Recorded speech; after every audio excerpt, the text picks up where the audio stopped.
Hello, everyone. Welcome back to Pitch Please, the podcast where people who play games pitch ideas to people who make them. My name's Alex. Tom, how are you? My name's not Alex Tom. My name's Alex, Tom. Well, Alex Tom. I am Tom Alex. I'm doing good. And yeah, we are joined by our regular developers as well. We've got, starting with Chris this time. Hi, I'm Chris. I'm game developer and heir to the Principality of Catalonia, Chris Yules. Catalonia? Yeah, that was a suggestion from King of the Mushan. Catalonia is in Spain. You should know. You are, yeah. I don't know. I'm heir to so many places. Is this like when you get a message that's like, oh, a rich uncle has died and has left you a load of... Do you think that's ever happened? Where someone's uncle has died and they're like, oh, by the way, you now rule Catalonia. Yeah, my uncle is sure that has happened. Yeah. My uncle's a Nigerian prince and he likes to tell me all the time that he's going to send me loads of money. But you have to send him money first. I don't trust him. Yeah. I've heard rumours. Oh, okay. We're also joined by James. Hello, I'm James. I'm also a game dev, and I made Drink More Glurp. I'm also here. Oh, hello. He's also a Nigerian prince. He's also here. Lovely intro. You're also a Nigerian prince. Yeah, I am. Yeah. Alex Tom, Nigerian prince. Please send us money. So I think I said, if you were listening last week, I said we're 90% likely to have guests.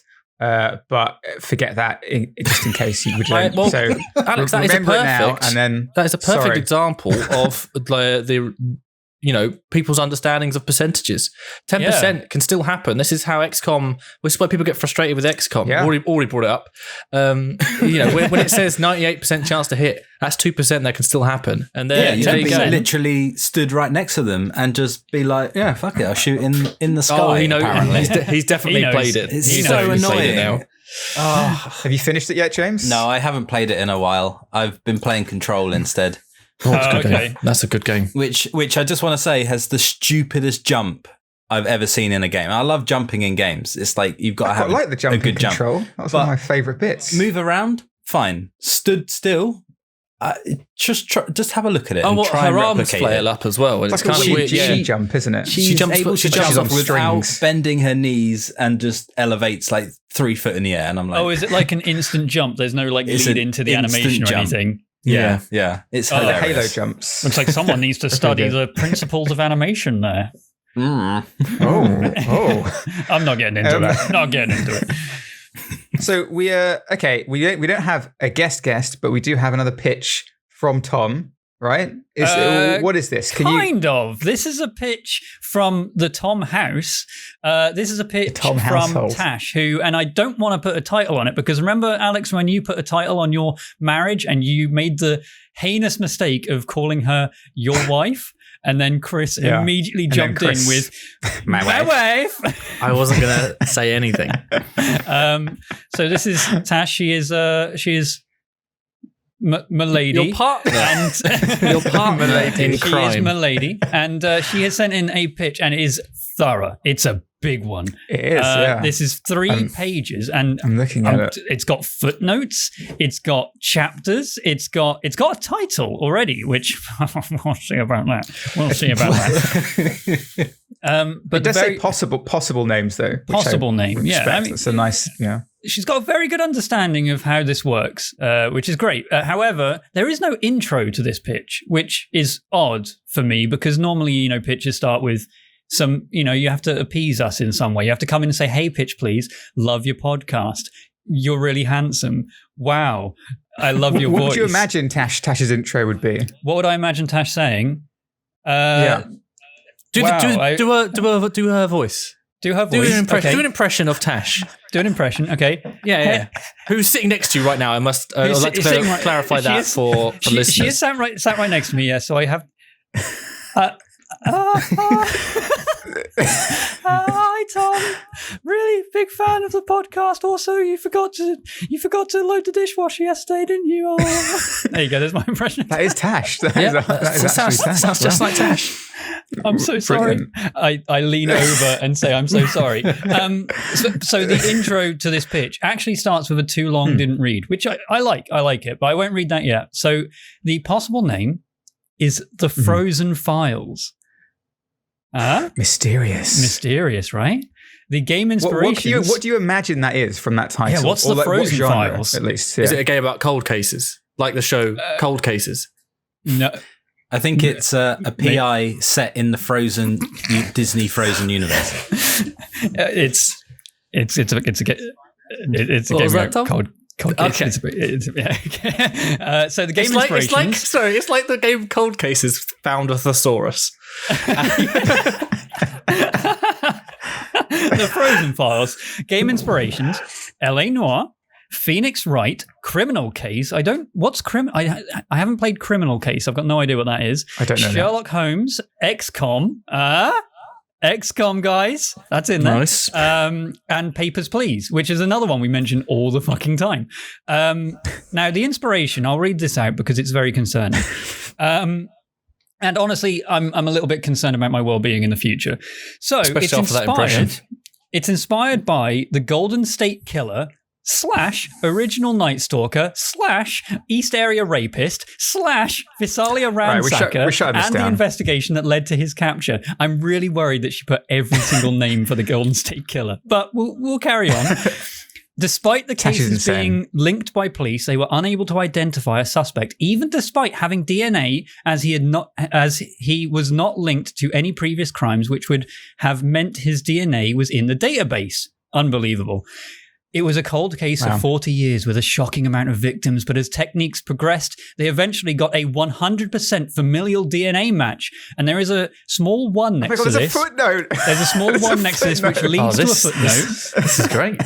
So it says here, familial DNA, if you're not aware, DNA is compared to possible relatives of the suspect through genealogy sites / family members that have been arrested and had their DNA taken. A close match may show that the person is a close relative, such as the brother or sister of the offender.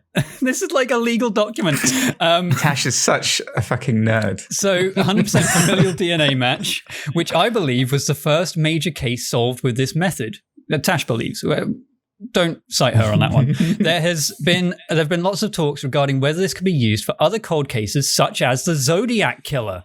So maybe they'll get him with the same thing. So there you go. It's to recap, it was a case that for 40 years was like hundreds of many victims. I don't know as much about the Golden State Killer as Tash does with all the names here, but loads and loads of victims, and he wasn't caught for so long until they found something because of the progression of technology, right? I think that's the thing we're picking up here. Yeah. Now, game setup. Game starts before DNA, fingerprints, and before profiling. Some cases will be pretty straightforward with a clear suspect you can prove with motivation, means, and opportunity, but some cases will become cold cases that you may have to wait to solve. Your job is to solve the cases using a variety of methods. When you have a case that you've exhausted, you can set as a cold case, and as time progresses, you may be able to return to the case. For example, if you had DNA sample, but it's only a partial match, or such a small sample that it can't be used until tech advances. So there you go. I think, if it starts before all of these technology advances, maybe there's like a research tree you can get, or maybe literally just as time passes, you get to 1950 and they're just like, oh yeah, we fingerprints, we know them now, people have them. Yeah. Or 1970 is like DNA matches. Wow, hey, I got one too. So how does this work before, like, how much of this game is like, how is it going to work before DNA comes into play? Is it like LA Noire basically? Is that what you're doing, or is it? I mean, I imagine there's cases where it's literally like you've got witnesses, right? And it's such obvious, like open shut cases where it's just this guy. He's still stabbing him. Did it? I saw him stabbing him, and he's still doing it. That thing in Rick and Morty when it's like quick cases, and it's like, it was me. Here's the knife. And he's like, oh, that was quick.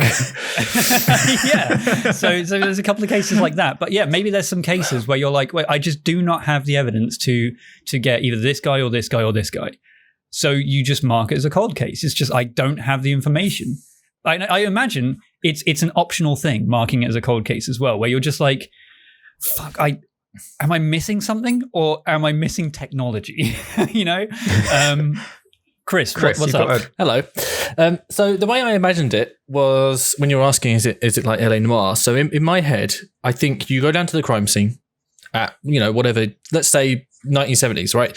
So you take all the photos, you use all the tools available to you then. And then you can go back and you can then, like, I don't know if, like the classic, well, that's where you get into your papers, please moment. So you have all your evidence and you can start shuffling bits around. You can link bits up maybe and sort of process information, how you do it. And then I think, you can then, as you said, revisit that later, but then you still only have everything that you collected that day. So I think that's where you need to either be extremely thorough or, if you didn't take enough pictures, well, that's your fault because you didn't collect enough evidence that day. And then, okay, you shut that one and it's a cold case. And then 10 years progress, you have new tools. So now when you're out collecting evidence, those tools are now available to you. So now you can collect more information, even though it might still be a case that you can't solve yet. You still can, here's how, we can now collect DNA using this and different methods. Which are more. And then as you progress, you have more methods of collecting different information and ways of processing that down the line, you can then go back. But you have to make sure that in the first place, you collected everything correctly and enough information to then help you out when you have the new technology down the line. So it's still up to you. You can only solve as much as you can, as much as you decided to collect and discover. Is that what you were thinking, James? Very much so. But I feel like you need to play two different characters. I feel like it's a cop set in the 70s. And maybe they're even, the killer halfway through their career or something. And then you've got someone set in modern times, like 2020, who's got, a new cop or something is going through the cases. And then they're just piecing together, exactly as Chris says, the information that they have collected at the crime scene. And then they try and solve the case again in modern times. So you've got two sort of storylines. I think that helps with the time jump situation.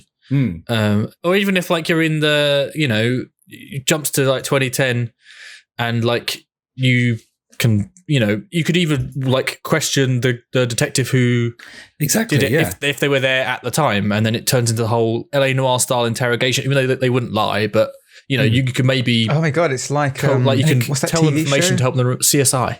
It could even be a bunch of different detective cops. Then you could just you can just be going through these cold cases, because the problem I'm having at the moment is that if you don't mark it as a cold case, what's the game? Well, I think you should still be able to solve. You should still be able to solve something. Okay, what if I will say I haven't read through all of this completely thoroughly. I don't know if this is in here, but this is a bit nuts, right? This suggestion that I've got, I doubt it's in here.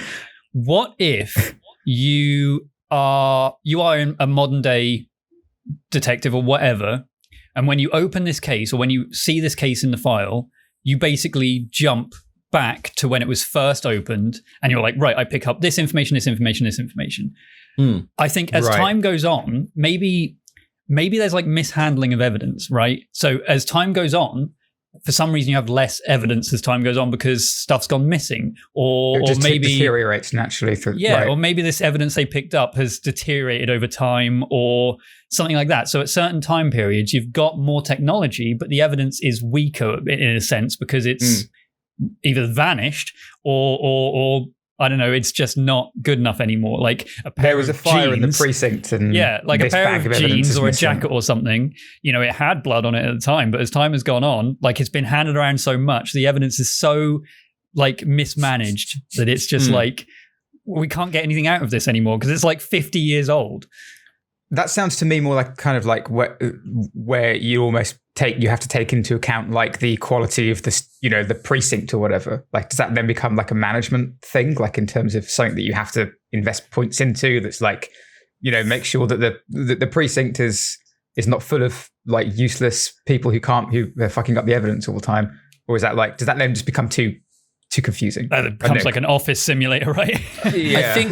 I think with the stuff like that, it becomes too RNG, and you're like, well, what's the point of me gathering this when half is going to go fucking missing in the first place? It's just going to get lost in fire. What I will say is that if you look at a game like LA Noire and then compare it to a modern day TV show, LA Noire, he sees the murder weapon, he just fucking picks it up. like bare hand. He's like, and he's like, well, you've automatically sort of accidentally tampered with the evidence already. So I think like that is where it should change. It's not with I think everything should remain as it is, because even back then they did try and keep evidence. I mean, not well, but they did try and keep evidence, to be preserved.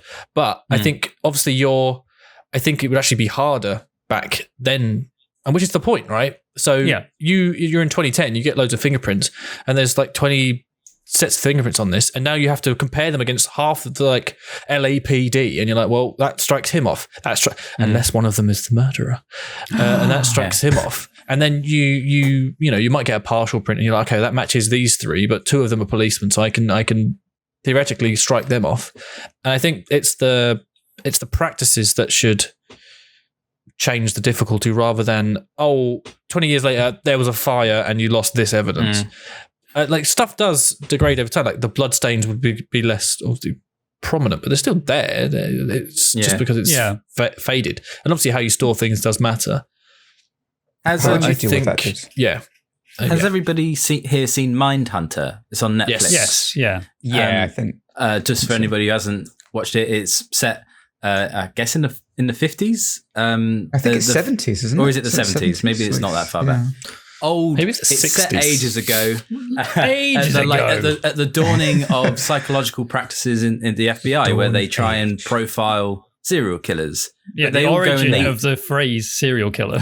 Exactly, yeah. And they go and interview all of these serial killers. So I love the idea that you're going to have tapes as well. That'd be great. So, in terms of evidence degrading, you've got the classic redacted report. You've got a tape which could, either maintain its integrity or get a bit scrambled, and you've got to kind of like rewind and re-listen to bits. You probably got some dodgy videotape as well. And then on top of that, you've got the standard fingerprints, blood samples, written reports and things. So there are mini games here that have been included. I don't know if you can. Do you see that? I just want to say, did the FBI redact information from official police stuff if they're giving it to detectives? Wouldn't that mean they're missing out half the information? Well, yeah, I think it depends. If only that wasn't the real world. I mean, Chris, maybe even like certain threads that you go down, you're just getting like stonewalled by a particular you're trying to investigate this company, and they're like, "Oh, you can't come in here without a warrant." And you're like, "Well, fuck, it's going to take me like weeks, months to get this thing." So you're like, "Well, I can't progress down this path." As time progresses, more paths open up. Not even just technological paths. Like maybe a particular witness doesn't want to talk, and you're like, "Well, fuck, I need this. She is the witness. I need her to talk." Yeah. And maybe like years later down the line, they then come out and start saying a load of shit. And it's like, oh, great, this case is now opened up because this witness has started speaking, or this company, I can now get access to it, or whatever. I'll progress. I'll carry on through the pitch just so we get more ideas of the idea. So we're on to the game chapter now, which is a pretty good one. So it says here, an XCOM style map with cases popping up as time progresses. I imagine less XCOM and more Nightcall for me, where the customers pop up over time and their little story elements. But in some cases, you may get a few cases in a proximity to one another. Sometime they will be separate, unconnected cases, but maybe some you'll notice similarities, and you may have a serial killer. Dun, dun, dun. He eats the fingers. He just eats his fingers. You can get the red string on the walls and just connect everything up. Yeah, you can open it up and then start putting together like an MO. As you select each case, you're presented with a case file. There will be a few highlighted parts that are significant to the case, so you don't have to read it all, but this will be the basic information. However, you are rewarded if you do read more in depth, as you may find additional information that may change how you view the case, such as details regarding staging. Now, staging, let me just go to this footnote real quick. Yeah, is the act of changing a crime scene to mislead, removing an item, making a murder look like a suicide, etc. Okay, so staging, So regarding staging, or details that may identify a weapon or hint at the killer's profile. You could also include crime scene photos showing the layout of the scene and evidence found. How graphic crime scene photos are could be adjusted in the settings. Wow. Oh my god. Nice consideration. Yeah, accessibility options in a pitch. I mean, Holy I'm putting that all the way. Like, I'm putting the censoring all the way off. What would it be? Slide it down I want to see everything. Confetti or something, like spewing over the floor. Yeah. Maybe it's like the crime scene photos on like the lower setting on 0 censoring. You see the body and there's blood everywhere and all of this, but on the higher setting, it's like a chalk outline. Right. Right. Yeah. But didn't you take the photos? I just mean like in terms of if you don't want to see bodies and gore and shit like that. Oh, okay. But you kind of need to. This goes on to the question where like, how are we actually imagining this game? Because I feel like in my head it's not, and it probably shouldn't be anything like, anything like L.A. Noire, like the third person wandering around. Because I feel like there's way too much detail in all the different point and click like ways that you can. Yeah, point and click. And I think like a Sam and Max the detective, style. you're not the person taking the photos, are you? Yeah, you are. You go back, right? I think you should be the person taking the photos. I think the more evidence you gather, the stronger your case will be down the line. And I think you should have restrictions on that. Is that the camera can only hold so much film, like therefore you are limited by the photos you take. So it's not like I'm going to take as many as I can to get maximum coverages. I need to be precise with the photos I'm going to take, because 20 years down the line, when I'm playing this again, sorry, quote marks in the air there. I know that I don't have a chance to come back, so I need to make sure that any evidence I find, I document it properly there and then. Maybe you can do that, and I think that's why you should do it, because you can only give yourself as much information as you get. And I think if you go, this game is too hard, then the game is too hard. If they go, okay, in this one we've only got 5 pictures because that's all they took, well then you're obviously limited by that. You can mess yourself over as well. Yeah, like, I think like looking at a cold case from 20 years later, and there's just like you haven't actually taken the photograph. You had your hand up, you had your finger over the fucking lens. Well, no, it could be like, oh, you were very fixated on one thing, so you took a lot of photos of it. Turns out, you know, that hammer covered in blood was a completely different reason, and that's just it got covered in blood. But that's not the murder weapon. The murder weapon was, a dagger made of ice, so it melted.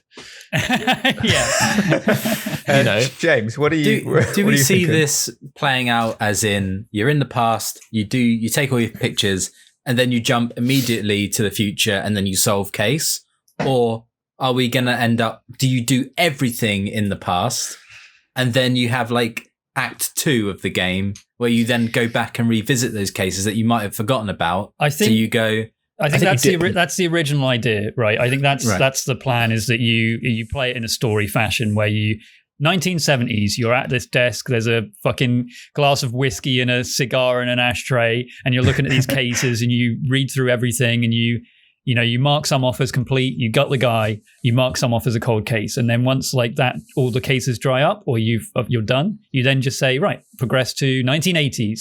And there's Human League playing. You can't go back.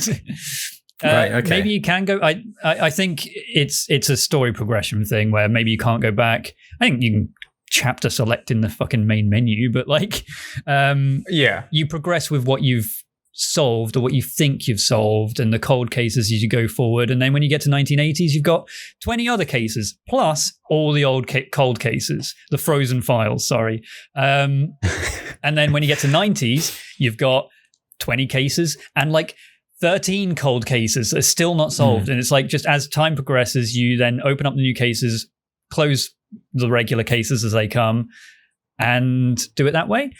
Or it could be done in a way where, you're a 2020 detective and you open the case and then it's like flashback to the guy picking up all the evidence. Yeah. Flashback to when they tried to solve it in 1970. Flashback to 1980, 1990 as time progresses, and you then see that progression as time goes on. I'm struggling on a case-by-case basis.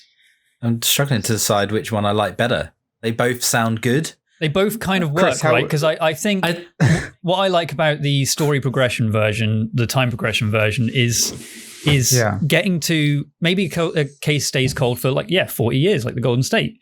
And then you open it up and you're like, fuck, I haven't looked at this case in ages. And you open it up and like, oh, fuck, I remember that one from 3 hours ago when I played it. And you're like, oh, shit, okay, I've got all this stuff now. I can look at this thing, this thing, this thing. And maybe because it's been 3 hours, you've forgotten stuff about this case, right? and I think that could be a really cool way of doing it. I don't know. Chris. Yeah. Hi. Welcome to my monologue time. So I think that the first idea was better, like because I think it sticks to the original idea of, use it. You can go back and then you have the cases from previous, and then if you have the right tools at that time have evolved to, fit the needs that you had, then you can solve it earlier than you might have solved it, before. So you're like, okay, 1970, I've got 2 cases left over. Oh, well, this case that I've got now is actually similar to the case I had back then. I'm going to review those files as well, even though I closed it, which is a closed case. No, that was something I was going to say. I love the idea that technology... You have copycats as well. But also, technology reveals that a closed case from years ago couldn't have been that guy that you arrested. Yeah. I mean, that happens. Yeah. They've convicted people on less than they should. But then, okay, 1960s, I solve a case, and then in 1980s. Oh, well, actually, there couldn't have been that guy because they, I don't know, fucking what was in 1980s? I'm trying to remember CSI shit.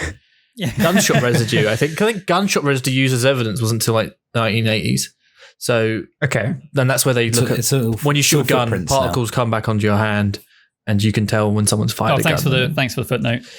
No, okay, that's fine. That's the little 3 in brackets. Perfect.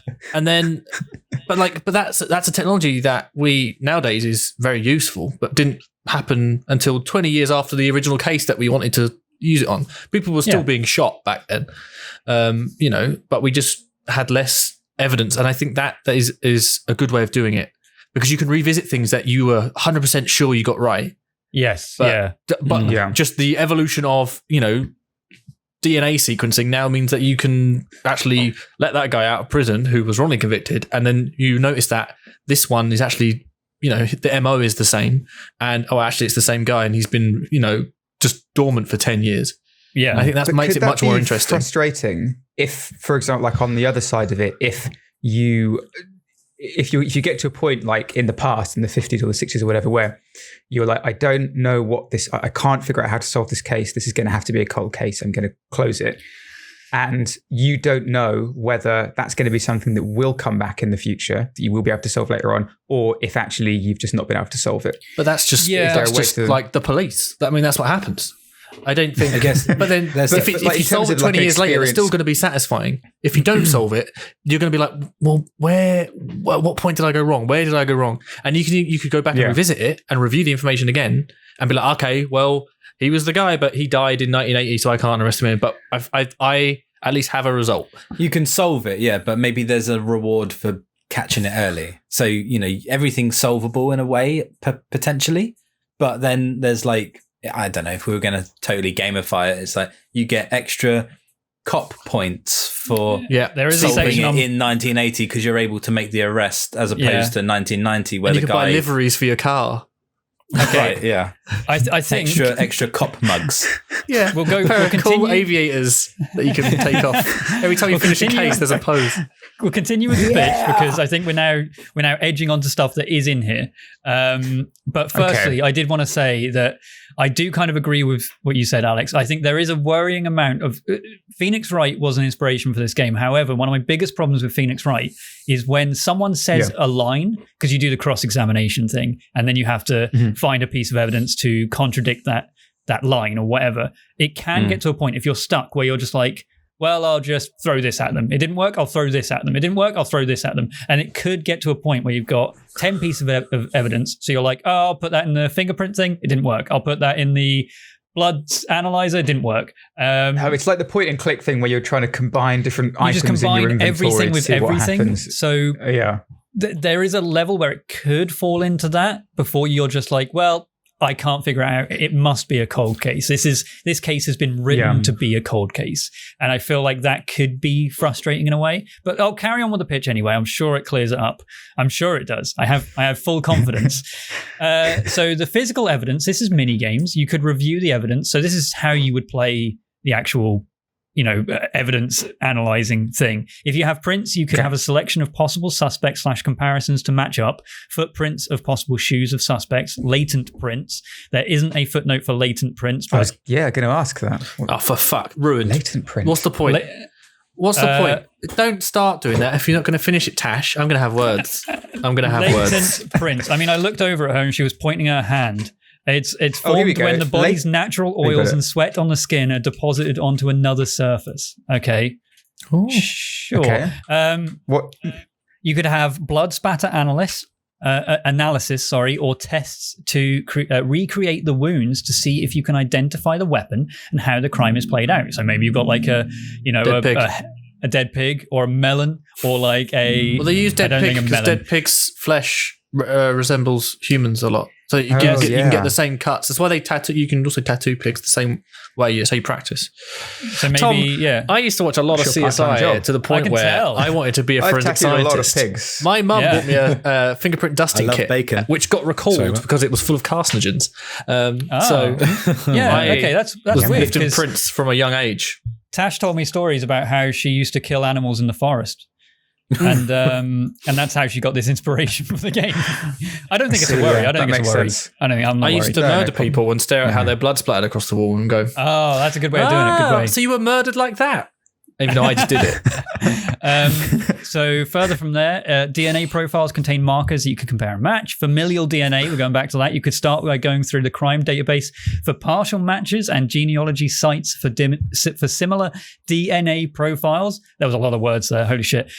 And other types of DNA, maybe you can find transfer DNA, threads from a specific fabric or seeds from a particular plant only native to specific areas. Or maybe, I guess you can have like dirt from particular areas or sand or whatever. You'd find like dirt stuck into someone's shoe that didn't belong there because like outside their house it's not like clay heavy and this one's got a lot of clay in it and they're like there's a lot of igneous rock here that doesn't make sense. He was killed in a metamorphic area and you can there's a lot of blood on this man's shoe. Autopsy reports. You could either do a basic autopsy report or you could visit the morgue and the mortician could talk you through the things they found with the body. Yeah, fair enough. Good. I guess you could also just compress that down to an autopsy, literally just a paper autopsy report that you've got in front of you in the case, right? Let's perform it in VR. Let's perform an autopsy. It's got some surgeon sim elements in there. Cool. Yeah. You can only stick one hand out and you have to just... autopsy man. Is that how you use the autopsy? Hey, get autopsed. Profiling. You can start profiling by identifying identifying evidence / case files to identify certain parts of the MO that suggest his behaviors belong to a particular profile, disorganized / methodical. I was thinking maybe you could select a few options and it would connect like the Sherlock Holmes Mind Palace to create a part of the profile. So this is something from the Sherlock Holmes games, which I have mentioned before, that is very cool. It's kind of like that node-based thing where you pick up a piece of evidence, it goes into a node. It's like, the victim was very poor, and that comes up in the thing, and then there's like, this person hates poor people, and then you connect it together, and it's like, oh, maybe that's a motive. He hates poor people and loves killing. Exactly. Boy, howdy, I do love murdering. Interviews. Okay, here's probably a big changing one here because it's good stuff. Yeah, so it would be good to have the kind of LA Noire kind of interviews once you've narrowed down a possible suspect, where you could try to catch them in a lie and present them with the evidence in a Phoenix Wright kind of way. I think as well you could earn additional bonus points if you cater your interview towards the trial. Okay, for example, if the suspect is claiming they were not sound of mind or blacked it out, you could ask questions that may cause them to slip up in their defense. Holy shit. For example, if they're leading you to believe they may be going for an insanity defense, and there is a footnote there, however, I think we know what an insanity defense is, if you can show they understand that what they did was wrong, or if they claim it was a spur of the moment, but you can get them to admit that they had thought about committing the crime ahead of time, you'll be rewarded for solidifying the case. Oh my God. Jesus. Holy shit. So is this is this more like Phoenix Writing now? I haven't played Phoenix Writing, so I don't know how in depth that game goes. It's not very. I don't think it's like high fantasy of the lawyer world. Phoenix Wright. It's it's people jumping up on the podium and saying like, when you catch them out in a lie, they like their eyes bulge out of their head and they start tearing their hair out. It's awesome. It's great. Like Phoenix Wright is an amazing game, but however, it's not realistic like at all. I mean, they basically do the same thing in LA Noire with those facial animations. A lot of this stuff to me is sounding like, and not in a bad way, but it sounds like desk work, like office work. Do you know what I mean? So like, I feel like so much of this game could take place in front of a desk or in your office where you're wandering around, you're putting together evidence, and you've got your little, you're connecting the dots on the board or whatever. You're using your computer to search for things, reviewing evidence, trying to find, like looking at scans of boot prints or whatever. Yeah. And then maybe, but then also in order to get to, like we were talking about taking photographs of crime scenes and things before, there is a note about having a partner, right?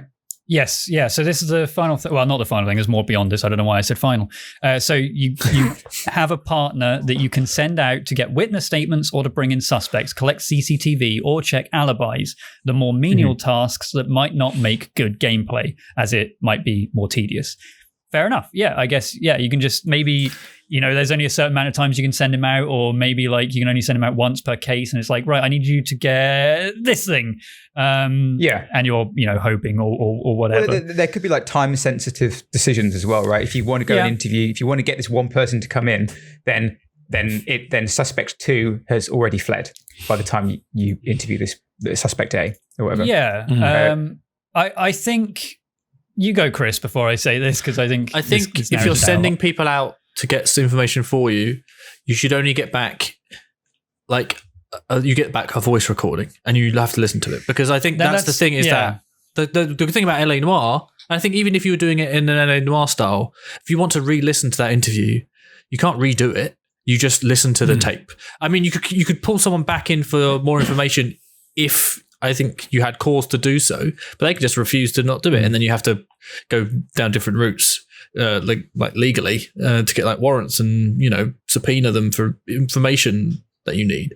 But I think that's part of being a detective, is those menial tasks, which only makes the final result more satisfying. And I know it's trying to be gamey, but I mean, a lot of detective work is desk work. You can only gather so much information before you have to start piecing it together. But I don't think those things, the gathering of things, are menial, because you could do something. You might want to do something a certain way, like in LA Noire. You have different approaches where you could play aggressive. You can try and bluff them, try and catch them out. But if you send someone off to do that, you're not going to get those, or send like a character off and not do it yourself. You're not going to get those chances to do that. You could go on in your intuition, based off something that you've already known. Yeah. How would you deal with this, James? Well, before dealing with it, before I forget about this and we move too far on from it, we're doing things like doing blood splatter analysis, autopsies, things like that. Should there actually be a limit on how much you can do? Because we were talking earlier about how you could just put everything into put every fingerprint in, and did that work? No. Did that work? No. Did that work? No. Do you actually need to have some more of a limitation? Like, you've got a time limit or a budget. If we're thinking about desk work, you can't just be like, I need to get I want this whole crime scene mopped and I suppose catalogued. Right, it'll cost $100,000, but all they've done is steal a handbag. I don't know. I think there's going to be some sort of limitation to stop you being able to just do everything and then just definitely get the answer. If it's just a case of, I'll just try it all until it works. You're spending some kind of finite resource, whether it's like staff, maybe. Staff time. It's like, you've got 2 weeks on this case. So you've got to think, okay, what can I get done? What do I think I need for this case? Do I need a big autopsy, or do I only need... The big autopsy takes 3 days, and that eats into my allocated time that I've got to solve the case. And then if you don't solve it, obviously it then becomes a cold case, but then it becomes harder down the line because you didn't collect all the evidence that you might need. Yeah. Chris, I agree with confused some of that in terms of like giving yourself a finite amount of resources, but I don't think you should base them on time or cost, because it's the police. They want to solve crimes. No, like if someone's being murdered, they're going to use resources that they have, no matter the time or cost, because that's their job, right? I know. I don't know. They don't have like that. Sometimes they just don't have those resources, right? However, that is a thing. Arguably, but cold cases will have less of a budget. So, like, if you try and revisit a case, there's less you can do with it with your advance in technology. Saying is like in terms of like the whole blood splatter stuff, it's just have like blood splatter can be categorized basically into large categories of like, you can see if they've got, if it's someone slashing, you get a huge like slash motion across the wall and it's high velocity splatter. So what I'm saying is that you could have, here's a photo of a high velocity, here's a photo of a widespread, here's a photo of like an axe, here's a photo of what blood looks in self-defense, and you can compare them rather than going, I want to recreate this somehow. Yada yada. It's just give people the tools that they need, but with a finite amount. Like you have 5 samples of blood splatter, that one of those can match partially to what yours looks like. So you can figure out that this wasn't a self-defense blood splatter. This person was attacked from behind or slashed, and you could that gives me a different motive or intent. So it can't have been that person because they don't have that. Whatever. I think. I think it's a weird balance of time and costs. I don't know if they factor into it. I don't think they should factor in. I think you should put the limit on the resources we give the player as, or is it, we've had these experiments for you, here are the results of that. So it's just it's totally scripted. It's just, this is the evidence that's available for you. No, I feel like not the evidence you still collect yourself. If you miss the blood splatter and don't take a picture of it, well then you can't use the blood splatter resources that the police can give you. But if you did, you'd be like, oh, okay, this has a really high angle of spray. And if I look at this high angle of spray, this is labeled as, slashing weapon. So I know that the murder weapon was a blade, but we found a bloody axe at the scene. So that doesn't work out. Like, I think that is how you do it, where the information you present to the player to compare with has been performed by the police already. So you don't have to, like you said, request it or do it yourself. I almost feel like, could you get, because like as the detective, right, you're kind of like I assume this is how it works, but you're basically like the director of an investigation, right? So you're the one who is like, let's get blood splatter down here, let's get these people to look at this, and then if the evidence is just given to you, like James says, if you just get it rather than necessarily collecting it, if you're directing someone to go and get the blood splatter, so you're making those choices, you can, and you can't just throw everything at it. And then you get the results back, and you just have to piece together from what information you have.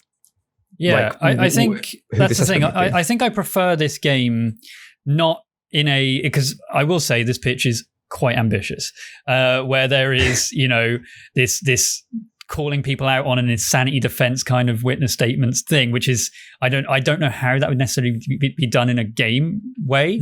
I think feels like a different game almost. Yeah, I almost like it where the entire game is the case file, where you open this page up and you're like, oh, this was the interview they performed, and then you can select certain statements from there, maybe cross-reference them with other things in the crime scene. Maybe they say, oh, I was here at nighttime, there's a broken clock that was used to kill him. That says 8 a.m. That doesn't sound right. How do we know the time of the murder? Well, the clock he was used to bludgeon with, it stopped at 6:30, so we're going to assume it was about 6:30. Classic. Chris, that is the first case in Phoenix Wright. Oh. Right. The more we talk about this, the more it makes me think a little bit of Return of the Obra Dinn.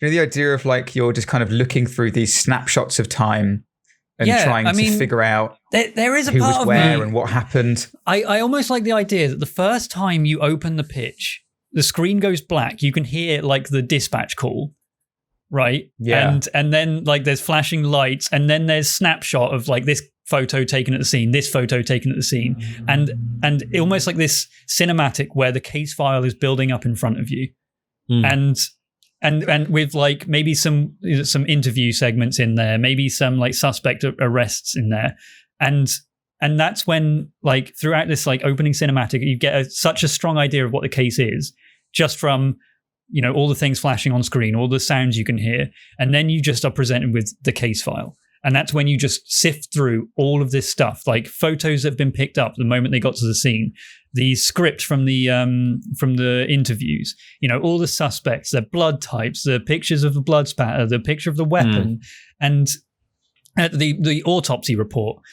And you just literally look at that and you say, like maybe there's a piece of the case that says murder weapon, axe. You see a picture and it's like, well, but the spray, that doesn't line up with the picture of the, you know, the spray from the blood spatter analyst. That doesn't work.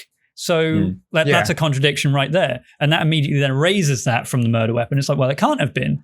And it then becomes very Papers, Please, where you're literally clicking 2 points and saying, that doesn't match. This doesn't match. This does match. And then it's just played as a case file. Maybe the entire game is you looking at old case files, and it does kind of shit away this time progression thing. But maybe you just open a cold case and you're just looking at this case throughout the entire period of time that it's existed. I feel like Chris and James both have very different ideas of what's first. I was going to say, I really like, you mentioned it earlier, Alex, that you are just in the office. You're in your room, you know, your stuffy little FBI or cop room, and you are just opening the box and putting stuff out and finding it.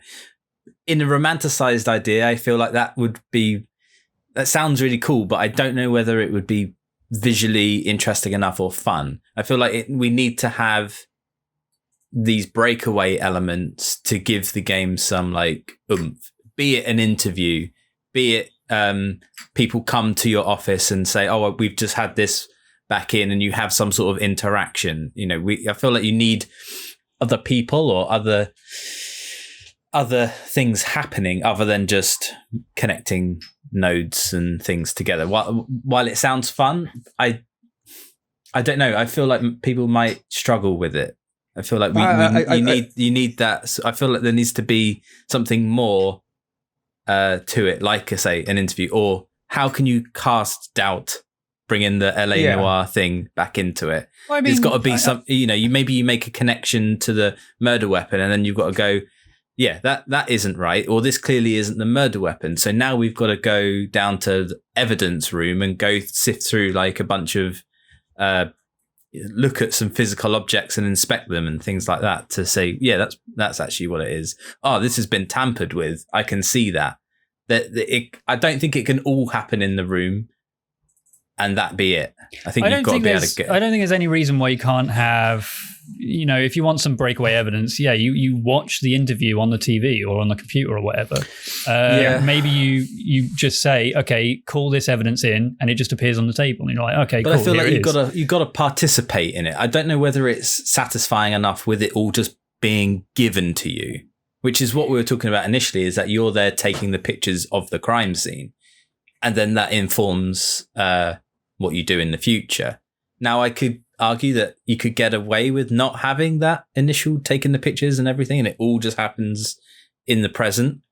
But then I feel like there needs to be something outside. You need to participate, be it in an interview or be it in the interviews could actually potentially be enough with dialogue choices. That could be the thing you choose. Well, before we go too far down this path, Chris, what are you thinking? Well, just like a detective solves a crime, Chris Yules has solved this.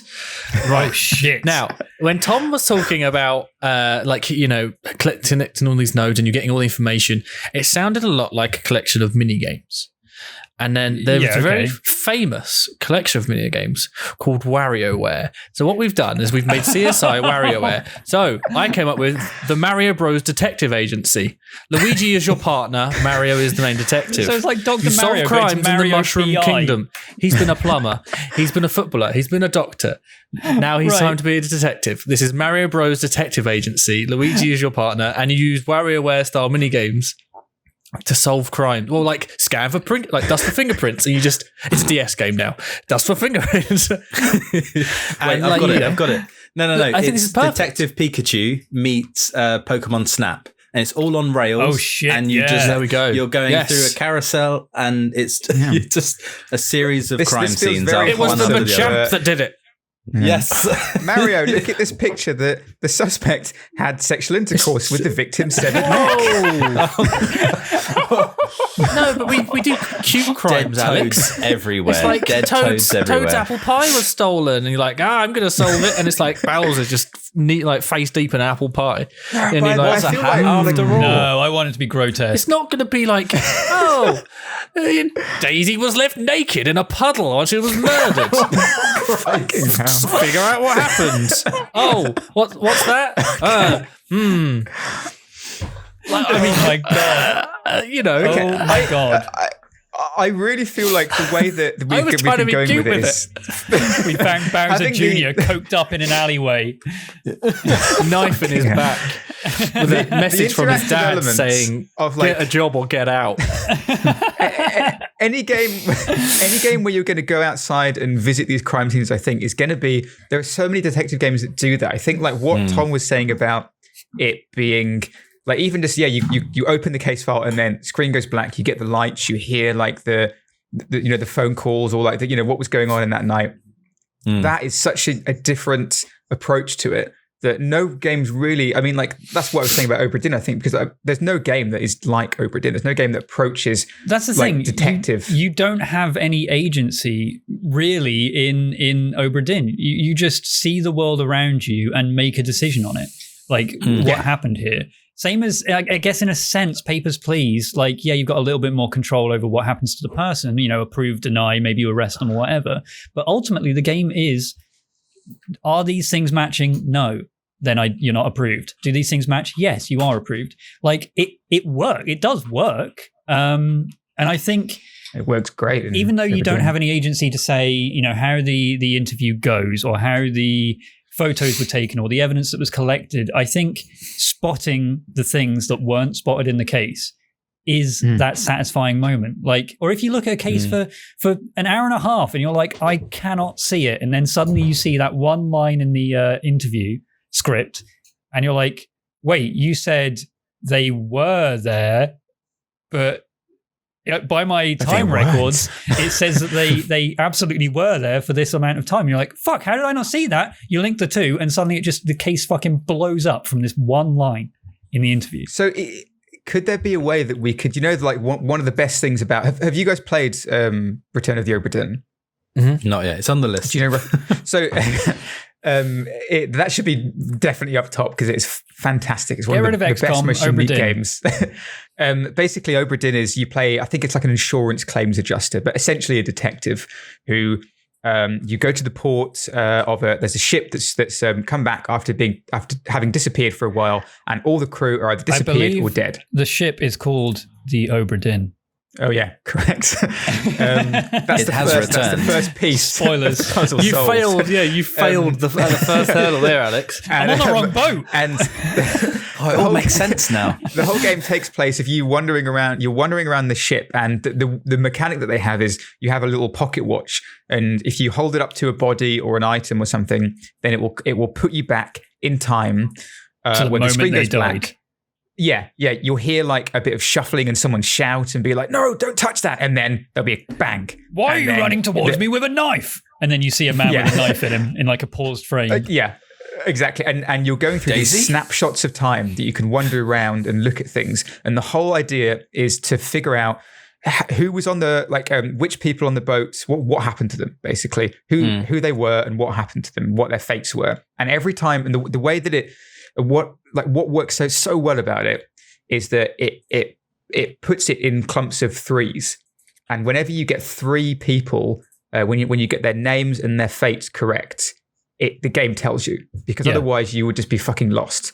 And that is a bit of a gamey way of saying that okay, yeah, you've done it correct, but it feels so good that when you get that. So is there a way that could work for this? That maybe so that you're not always feeling like, oh fuck, is it a cold case or what do I, am I just totally lost? I mean, how big are these cases though? That's the thing. We're thinking we'd have lots of cases, right? Not just one massive sprawling case. So it feels right that maybe it is quite a quick-paced thing in some regards. I mean, LA Noire is done in, 20 levels, I think it's done. And they're 20 different cases. One of them is much more connected than others, sure. But, they're 20 good cases rather than 100 quick solve cases like Papers, Please. Maybe it could just be, this is the game, and it's got this case. This case is quite a long case, and this is the game. And then later on, we've got another case. It's the case of the heebie-jeebies. You want to play this one? The worst case of them all. The one he couldn't solve. Yeah, you just play a case, and it's just the game is just one really fucking good case. Maybe it's fucking five really good cases. Maybe it's set in the Mushroom Kingdom. Maybe it's Mario, and he's just stumbled into the princess's chamber. I apologise for the mouse clicking that someone might hear in this. I was looking at footage for Detective Pikachu, and it's very much like Babby's first CSI. It's what you've described here, but with Pokemon and fun cases. Why did the Apom steal my apple? And it's let's solve it. But you get case notes, you get lists of cases that you're solving. But there is a free roam option, where you go around and you sort of run around. But you go to the crime scene, collect the data, Phoenix you then Wright review does that as well. The case notes. I think in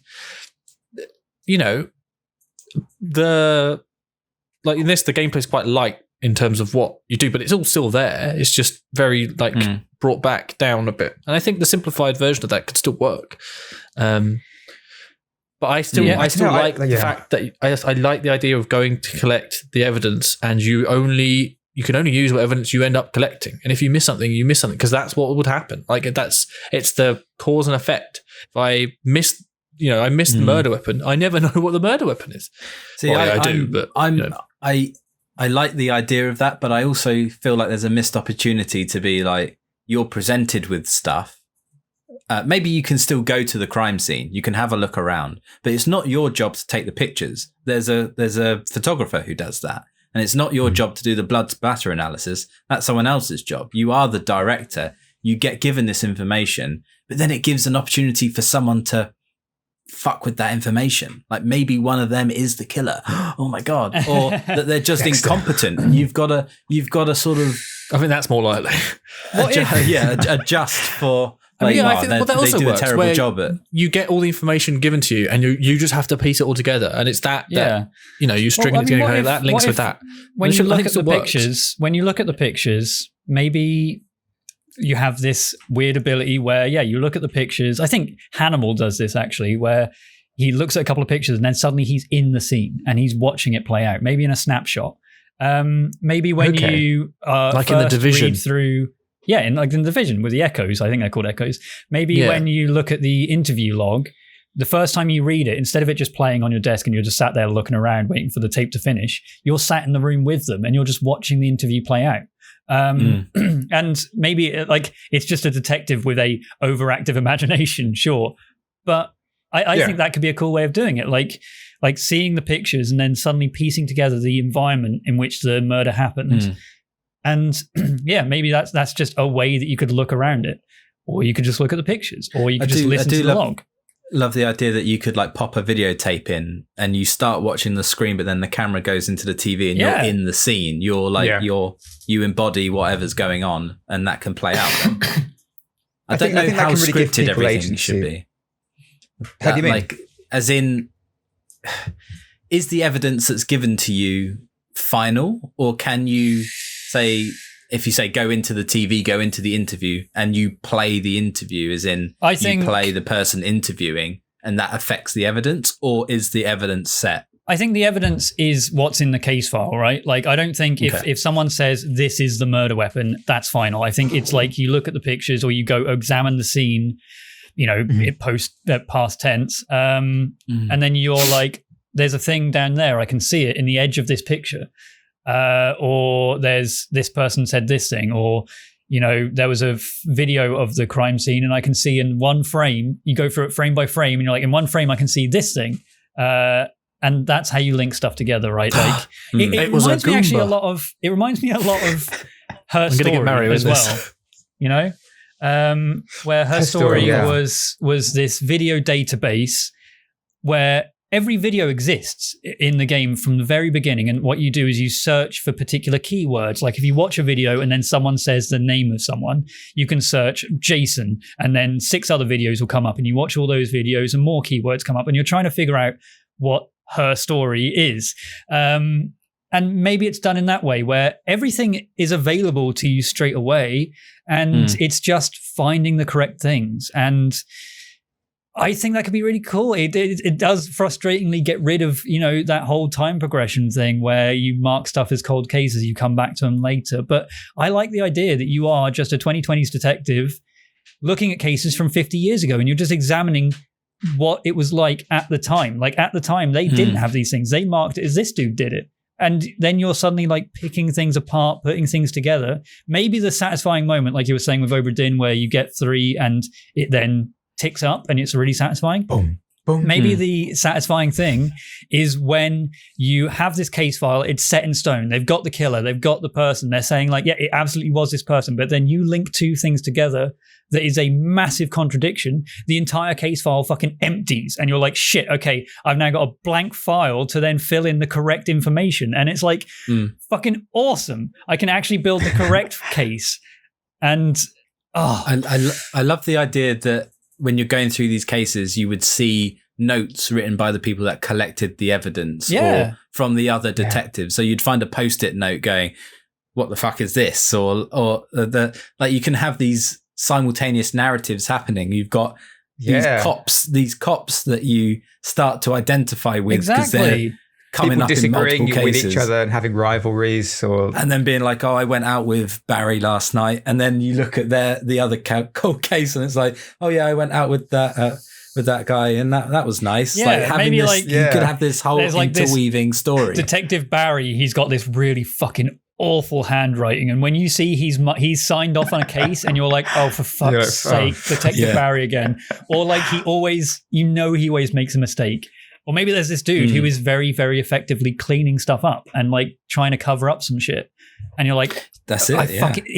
And you get a case later on, and you're like, fuck, Detective Gary is carrying this one. Then we know this is related Gary. in some way. Not Barry. And then you can just call up all the detective. No, this is a separate character. Like Detective Barry has the bad handwriting. Detective Gary, he's corrupt. So what then about you Larry? Then you got Detective Larry comes in and he's like, no. Larry's the good guy. He's like the guy that helps you throughout the entire thing. He's got the best handwriting. You know exactly that if he's put it in there, you can trust his intuition because Larry, he's a top guy. But yeah, the moment you pick up a case and you can see Detective Gary's picked this up, you're just like, fuck, okay, I'm gonna have to call up all the other Gary cases to like see if there's a link. Why are all of these being covered up in some way? And then it ties together into one mega story. I think is that the name of the game? It's Detective Gary, Barry, and Larry. The Gary Chronicles. Okay, like I feel like we've maybe moved away from where we were initially, but also we've come to so many different ideas that this could just be lots of different. I don't know. Like, Tom, can you give us a rundown of where we are right now? I can give you a rundown of where we were because I do want to stress the original idea is still very cool and I think it can work in some form. It's just Tash still sitting next to you. Yeah, she is. We've gone down this path. The gun is under the desk pointed at his crotch. So the original idea was, you are a 1950s detective. You've got certain tools at your disposal so you can look at these cases, pick up evidence, scan them in a certain way, but you get to a point where you're like, I can't progress any further with this case. So you progress through time, get more technology, get more information, and eventually these cold cases that you've marked that are unsolvable become solved. Maybe some solved cases have contradictions. So now they have to be re-solved with the new information. And you progress through time with new amounts of technology. I think it could be a really cool historical look at, how the justice system worked as well. Like, you go through the 70s, you're like, what the fuck? This was a thing? This was allowed? And it could be like quite an educational, cool game with some actually cool cases in there as well. Chris, before I carry on? We completely forgot about the comparison of what we were talking about to The Wolf Among Us. The Wolf Among Us? Yeah. Do you know the Telltale fantasy detective game? Yeah, I'm just trying to figure out what because the link is. We're talking about early on. Sorry, this is back when we were talking about point and click and how, like, you go to the crime scene, You click to walk around. You collect the evidence, and you can only make assumptions based off the evidence you've got, and that affects how people talk to you, what you say to them, and their reactions also affect answers you can and questions you can ask. Sorry, that just came into my mind because I was just trying to think of. Okay. What we were doing.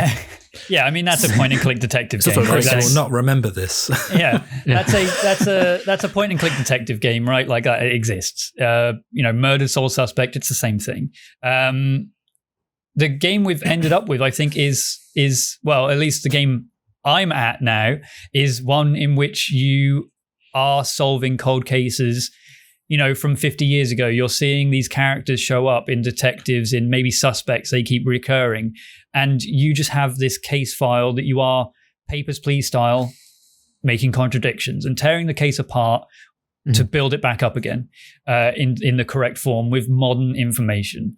And I think it could be really cool. I think there's the Oberdins thing where you can jump into the scene and see it for the very first time, watch the interviews as they happen. Maybe they've got like this arrest record and you see when this dude was arrested. I think it could be a really cool thing. And maybe at the end, if you get the correct answer, Professor Layton comes out and he looks at you, then he zooms in a little bit and he gives you a thumbs up. And it's like, oh, that's so satisfying when Professor Layton thumbs you up. Yeah. I really feel like this. I know it's not as exciting and kind of romantic as the LA Noire style or the detective kind of investigating out on the street thing, but I feel like that has been done a lot, and this very detail heavy. That's what I mean. You're in the station it's so looking unique, at the case. I think. Yeah. In its minimal form, which is what it is. It is a very minimal form. Like you're not going around picking up evidence, you're not interviewing suspects and having a 400-page script for this game just for one interview. It's very minimal, and I think it can work. I think it can work in a really cool way, and I think that's what I like about it is that I can imagine playing it and it actually working. Yeah. It sounds kind of boring, I suppose. You're just sat at a desk just looking through cases. It sounds boring. Like detective sim, you can pace around your room. If it is set in the 70s, you've got a cigarette on the go. It's all a bit, have a coffee, some whiskey, bump some cocaine, and you're off. Yeah, so we both went for cocaine at the same time. Yeah. So, Chris, how are you feeling about this vision of the game? So this version, I was imagining that I would see this on phones as well. The room? Yeah, you could easily put this on a phone. I mean, if it's just mouse, you just replace mouse with a finger. Yeah. And, why are you laughing? And yeah, I think it could be a good, I'm going to solve a case on the way to work today. If you could leave your home. But, it's a good commute game. It's a good casual game, and it could attract a lot of different people to it. And also, in terms of monetization, you can just sell cases on a case-by-case basis, or like a collection. So monetization, it's all about. Very nice. I like the simplified version. I'm still a fan of the more complex, thorough, I'm going to set this cold, and then 10 years later, I can now revisit this with new... I really like that still. Yeah, I do too. Because I think it is more realistic. But again, realistic doesn't make it better. It still needs to have functionality that makes sense. I'm still rooting for Toad, the Mario Bros. Detective Agency, Super Mario Bros. Because I think that would be fucking hilarious. Because Luigi is number one, and Waluigi would be the Zodiac killer, right? Yeah. Oh my god. And Wario is like Ted Bundy. Yeah. And Dry Bones is the body. Maybe you've got an interview report. And Yoshi, how did he die? Mario, when he chucks him, when he jumps off of him and leaves him to fall to his death. You've got an interview report, and the name is always redacted. And you're trying to figure out who they're interviewing, but then you look at one of the responses. Wah! Wah! He was on mushrooms. Fucking hell. James, how are you feeling about this at the moment? You seemed a bit more... We came to it late, but the idea that you're just in this room and you're going through the cases, and that you can have simultaneous narratives with the evidence, like written notes and things like that, I think is really nice. I still think there needs to be something to get you out of the room, be it cinematics where you can go into the TV, or you can watch the story play out as Tom described with, the series of images, sounds and things. You almost need your imagination to help the player a bit. lift them out of the page, I think. Yeah. But I'm sure that's totally solvable, and I'm sort of digging it. Yeah, I'd love to do detective sim and sit in the room and sort of solve these cold cases. I like it a lot. I feel like it's not. I feel like it is very complex, or it can be, in terms of all the details that you're having to deal with. In terms of its writing and planning how the cases all, if they do even fit together, it's not a small task by any means. I mean, imagine doing that plus adding 20 different crime scenes that you can walk around and take it's a huge game. Even when you're in just the room on your own, the writing would have to be so compelling, and the actual puzzles that you've got to solve, what the cases are. I feel like I don't think they need to be necessarily Jonathan Creek style cases. I think it's the biggest challenge for the game to be something interesting. Is I don't think it's necessarily writing the cases. I feel like most detective things are written backwards, where you have the final case and then you write it backwards. How did this thing get here? How did this thing get here? And you write it, and then maybe you come up with a false case and whatever. Maybe I think the struggle will be guiding the player without letting them know they're being guided, right? Like it needs to be quite a firm linear path to get to the end in a sense, but it's also without, having the manuscript flashing on the page and you're like, oh, I guess I need to look at this now. And then something else flashes up and it's like, oh, I need to look at this too. I guess this is the path. Presumably they could look at any case file at any time. If they've got 20 boxes. If it's too open, then people get lost in the how wide the game is, right? So you might just get a box delivered at the convenient times, I suppose. Got a new case for you, or is it a case of, no, here are all the cold cases. You can pick them off the shelf. Yeah. I mean, what I mean is that you don't want a moment where the case feels lost and then someone comes through the door and is like, hey, by the way, I did it. Oh, here's the murder weapon that you've been looking for. Like that Rick and Morty thing where he just comes in like, oh. I mean, I think, it would need the game constantly giving you little breadcrumbs, I guess, or little just reinforcements of like, hey, you're on the right track, or you're doing the right thing. It needs to feel like you solved it. Hey, buddy, you're doing all right. Yeah. I think that's like, we can't go any further, because I feel like we could just talk about so many different iterations of this game in so many ways for hours, kind of like the last one we did. But I feel like a detective, very detailed driven, like office game or case game where you're just looking at the cases and putting everything together, like, sounds great. I feel Super like Mario Bros. Detective Agency. I feel like what we've done here is like, Tash has come to us with a really cool, solid idea, and then we've become Ubisoft, and we've said like, oh yeah, we'll purchase that. You put some towers in that you can climb up. And then we filled it with monetization and compressed also, it down. Ubisoft has already made a Mario game, so it's perfect. Mario Rabbids Detective Agent. Yeah. The Rabbids are the ones who are getting killed, right? And we have to solve out why. Because you can mutilate those little fuckers all you want. Ubisoft don't care. Oh my god! Thanks for listening, everyone. Amazing. Jesus Christ. Just cut it. So I want, when this goes on Twitter, can you have just that segment? You can mutilate those fuckers all you want. They don't care. No context. Yeah. Okay. That sounds perfect. Chris, thanks very much for that. No problem. I guess we'll see you next week. Well, three of us will. One of us might be in prison. Thank you, everyone. We'll see you next time. Until then, goodbye. Goodbye. Bye. Bye now. Bye. Bye. Bye. Bye. Look, I just say what everyone else thinks, okay?